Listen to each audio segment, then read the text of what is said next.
So a match against Rune. Rune, very popular. Same with Swordcraft, so we'll be seeing a lot of Rune and Sword when playing. This is a pretty okay start. Not great. I don't really like Mummy as a 2-drop turn 2 play, but if it lives, it's better than nothing. So we'll continue setting up. Nothing threatening. They will probably force to trade these two, and then with lets us freely set this up for maybe comboing it with Cerberus later.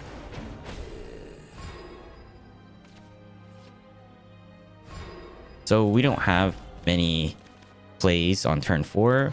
We could pop this and then play Excella, but don't really think it's worth it. And then this turn we can try and set up a bigger board. Though our only thing we can summon is a lesser Mummy. It's okay.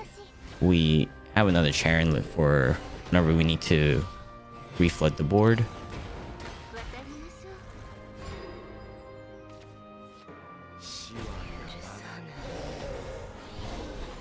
So here we'll opt to try and push more damage because they're at 18. We can lower them down to 8, which is very close to Odin or very close to Cerberus damage. But of course, they always have Norman on turn 6. Super evolving it too is also pretty crazy. They've already used their plus play point, so not a bad position. We can immediately just Odin them and continue pushing damage. This 6 brings them down to 10. 10, remember Cerberus with all the Coco and Mimi's, with only Coco damage, or only Mimi damage, sorry, is going to be 7. A little off, but they evolve.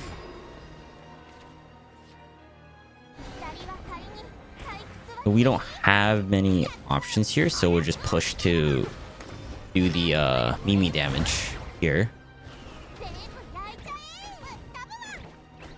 Try and push them in range. So if they kill off Mimi, and then we can evolve Aragavi to do 3 damage to kill him off. That's kind of the idea here. So here. They're in 3. This is a perfect range for Aragavi.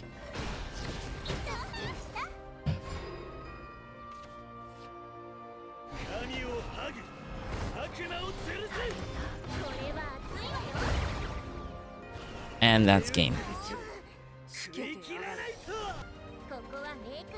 So here we have a match against Dragon. Cultivator of Malice is a good turn 1 play. Excella, usually I like to keep it in hand for maybe a good, if we're able to flood the board well enough, it is always going to be a good turn.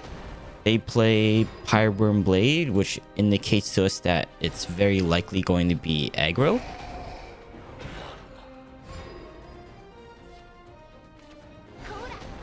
We used Casper because, well, it's just a play. Sets us up for a turn 3 Rotting Zombie. We wouldn't want to play Lesser Mummy raw on that turn anyways, when we can use it for a more aggressive Storm later.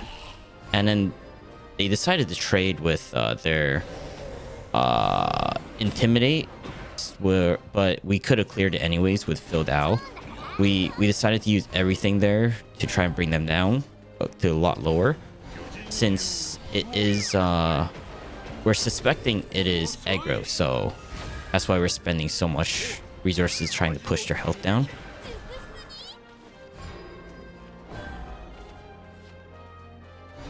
Vuela clears this very easily. It keeps us having a wide board that they'll have to deal with.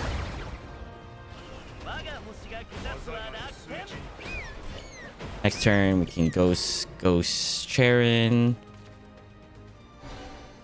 Not bad. But they have a ward. So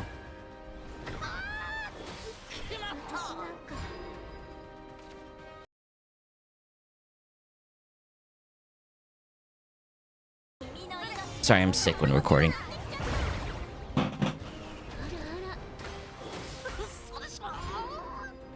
Word makes it a little more annoying, so we can just Charen, but they can't clear. Here we have another rune match. This starting hand is okay. We have a turn 2 play with Orthis, and then turn 3 Vuela. Aragavi I like to keep against rune to snipe the Anangrea. Otherwise, I actually don't know how to clear Anangrea otherwise, unless filled out. They always have Storming Blast on too, so it is what it is.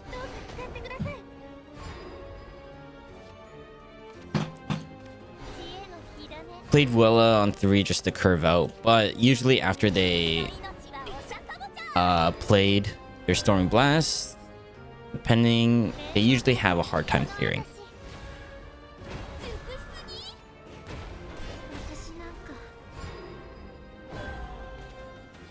Going to turn 5, since we have 2 Aragavis, we can just rip one of them, evolve to try and pressure more damage. Probably Anangrea this turn. Yep, Anangrea. This is why we have the Aragavi. Oh, but they traded it that way because they kind of had to. We'll just continue pressuring with Aragavi. This brings them down to 12.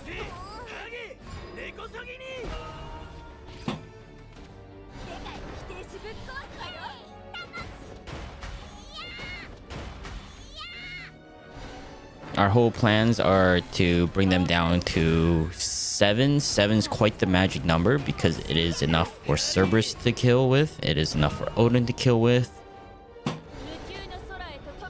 7 gives you a lot of options. So 7 damage. But they all require Super Evolve, so remember that.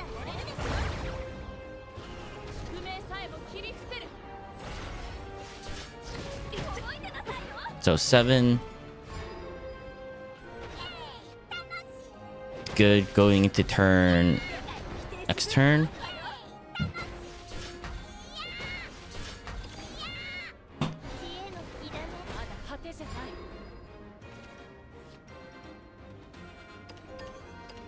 So not sure why they played it that way. They're holding on to a lot of evolves. They had the Sage Light, so they could have healed, but they decided to clear with it, saving their evolves for who knows what when they're so low. And then so we're just able to play the Odin Super Evolve and clear it. I think if they were to heal, it wouldn't have changed too much. Given our hand, we had Shadow Crypts. Shadow Crypt plus Cerberus would be 11 damage. We had Rage of Serpents. We had another Aragavi, so that's 9 damage right there. Yeah, I don't think it would have changed too much. We would still played Odin here. We might not have super evolved it, but we would have just took out their healing, so that or negated the healing from Sage Light if they did. And I don't think it would have changed too much, because maybe the Odin next turn. Worst thing they could do the following turn is if they top deck the Norman. Norman's just too broken. But here, Super Evolve. And end the game. So this match against Sword. Again, I just like curving out. So Cultivator of Malice. Good turn 1. Devious Lesser Mummy. Good turn 2. And then Aragavi I always keep just to clear the board against Swordcraft.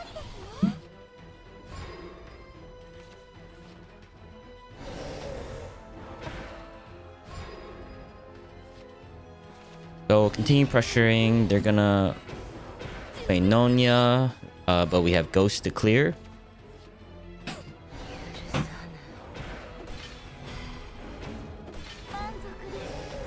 So one thing we could have done is just not play the mummy because it just gets, yeah, it just gets killed by Vaults anyways. So maybe we could have just left it.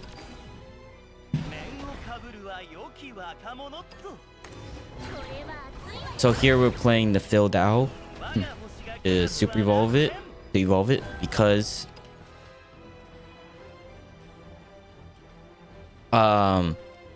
if they played Zirconia, she would have to trade, leaving it as 2/2/2, so 6 health, good for Aragavi. If they played Luminous Magus, 3/2/2/2, one of them would have been evolved to clear it, which leaves 7. So that's why we played Phil Dao. Also saves us 3 health if they were to play Zirconia. Here we drew another Aragavi, so we just played it.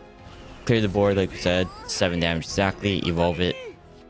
Try and push more damage.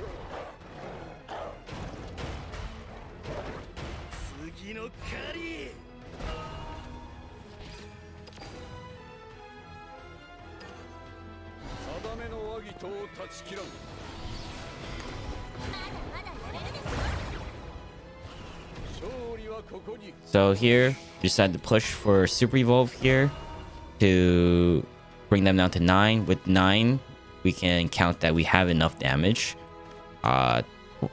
This deals 2 damage. This goes up to 3, plus Super Evolve is 6. So that's 8 damage, plus Rage of Serpents is lethal.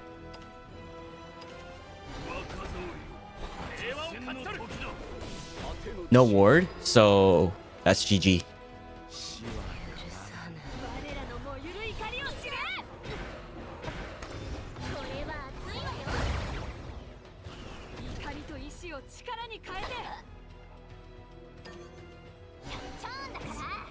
Again, another rune matchup. Barrel, I always keep. Very good turn 2 play. If it just gets 1 hit in, it basically trades neutral with your health. You get 2 in, you're fucking golden. Aragavi, always keep. I think Aragavi is just a guaranteed mulligan for sometimes. If you have it in your hand, you definitely keep it. Such a good card to trade for. They always have Storming Blast for it. But we have another barrel and we'll ghost. So with the reason we ghost there, instead of saving it, so we could keep the barrel healthy. Usually when they Storming Blast, they don't have too much stuff, especially since they already used their +1 play point. They don't have too much stuff to clear anymore. So we can get a free ride. Luckily, Barrel lived, so we can get the 5 healing as well. And then since we're doing so much damage and we have the extra play points, instead of playing Excella for like 0 damage, we just push more damage.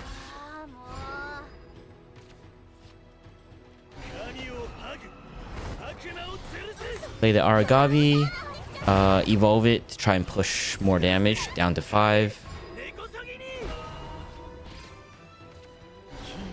Unfortunately, Norman, they always have Norman on 6.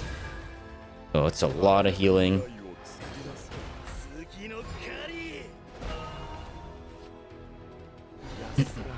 So this lets us set up for Cerberus in the future a little better.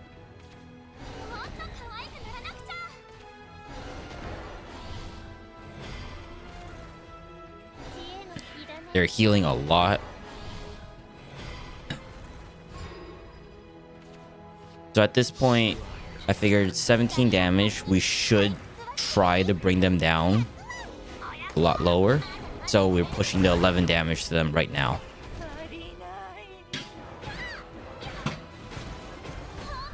Brings them down to 6. Exactly Odin range. This is what we want. But of course, another Sage Light.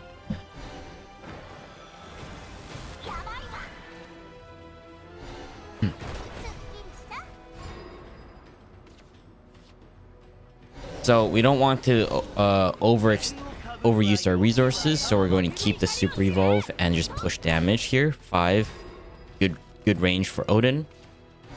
For some reason they didn't +1 this Kuon. I think if they +1 this Kuon, this game would have turned out way differently. I was actually really worried about +1 Kuon here, but since that's all they're gonna do, we can just end the game with Odin.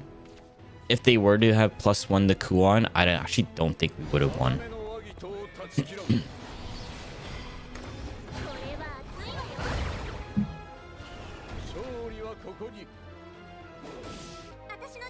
Sword match. Ghastly Soiree is a good card to curve from 2 into 3. Here we'll +1 and play the Fildao, since we have the Charon to bring back the Fildao. Next turn we can Ghastly Soiree.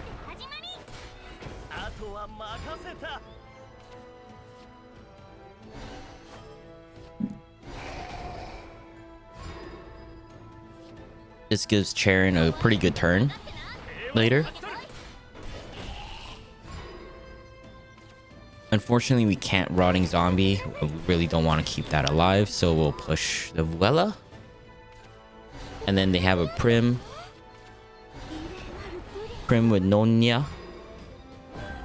We don't want to keep the Nonya up, so we're going to push with the Rageous Serpent. That's actually a W trade because Rageous Serpent, we actually got more damage from Vuela than the Rageous Serpent did there.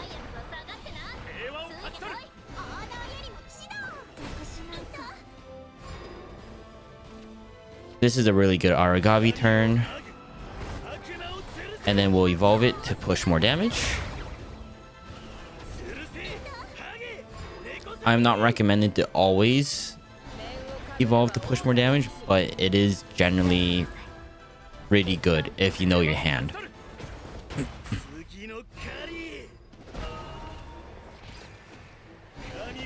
So here we can Aragavi again, and we will not be using the super evolve to push 3 damage. Not worth it.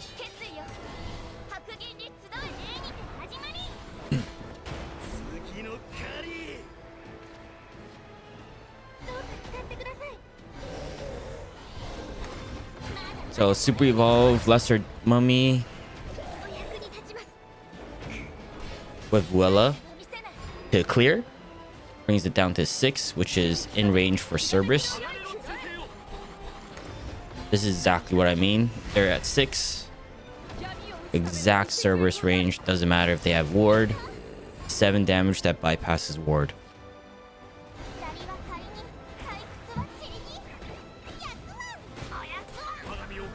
If we only had Odin here, wouldn't have worked.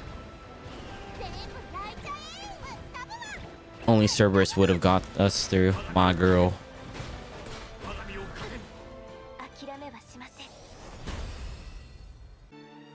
So that was Aggro Abyss. This is the list. Mulligan, I think Fildao, always keep. Barrow, always keep. I guess any 2-drop is generally speaking always keep. Maybe not Rageous Serpents. Shadow Crypt is good to keep depending on your hand. Like if you have Excella, good to keep. If you already have good cards to curve, you can keep it. Aragavi, I think always keep Aragavi. Even Mulligan for Aragavi, depending on the matchups. It's so good into Rune. It's so good into Sword. Very good board clear. Just everything about Aragavi is just good. Charon, depending on your early hand, keep it. Like if you have filled out, you keep it. If you have, I guess any 2-drop or your Ghastly Soiree would be pretty good to keep. Just make sure that if you're keeping Charon, she can make a valuable board out of whatever she's spawning. So Fildao, this is a really good evolve target to bring back. Barrel, very good evolve target to bring back. Orthis is also a pretty good evolve card to bring back if you need to. Adjustments, if you want more Shadow, more Orthis, you can cut some Lesser Mummy, maybe. I'm actually not too sure. This is the deck that's been working for me. Some people don't run 3 Excella. I've seen 2 copy Excella. I've seen 1 Olivia decks. I've seen 3 Ghastly Soiree decks. I've seen 3 barrel decks. I've seen 0 barrel decks. I've seen no cultivator decks. So very flexible. Heck, I've seen no Cerberus decks as well. So very flexible, but this with Cerberus with filled out, it's a little more control-y, so lets you play a little more long term. Same with the Orthis. Like, you could just run barrel, no Orthis, no filled out, so then every time you'd be pushing for barrel on the Chair Evolve, deal a lot of damage, heal a lot, and then you could probably run the Bat with Storms. But I like this. This is what's working. It's aggro and leans a little towards the mid-rangey if you need to play into slightly longer games, but it has very, very good potency to just end the game fast. And that is all for this deck. Thank you for watching, and I'll see you around.